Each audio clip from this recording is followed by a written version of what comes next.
સંત શું કહે છે? હંસા નેણા ઠરે ને નાભી હંસે. જેના દર્શનથી દુઃખ બધા હોય ને વ્યાજા દુઃખ કેવી રીતે જાય દર્શન કરતા, પણ એમની અમૃત જેવી વાણી સાંભળે ને એવી રીતે જીવન જીવા મળે ને એટલે દુઃખ હોય ને એ બધું જતું રહે. હંસા ભમરી જેવી જેની ભાવના, કે જેમ ભમરી કે હું ઉડું છું એમાં યુવળને ઉઠતા શીખવાડી દેવું છે. એમ એવા સંતોને એવો ભાવના હોય કે જેટલી મારી પાસે વસ્તુ છે એટલી બધી આ સંતોને બધાને આપી અને મારા જેટલું જેવું સમજાય એટલું જ હું એને દઈ દઉં એવી એની ભાવના.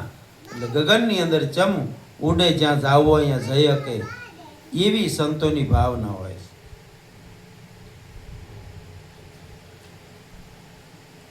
હંસા નિર્મળતા જ્યાંના ન્યાણની અંદર કાળ કે ક્રોધ એવું કશું એના ન્યાણની અંદર હોય નહીં, નિર્મળતા જ હોય.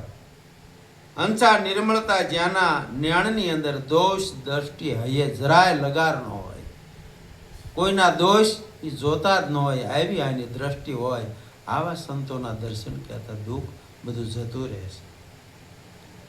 હંસા વાણી જોવું તો અમૃત જેવી વાણી, જ્યારે જેવા શબ્દ કોઈ કાઢે નહીં, કાળ ક્રોધ કઈ એવું બોલે નહીં, અને અમૃત જેવી વાણી બોલે.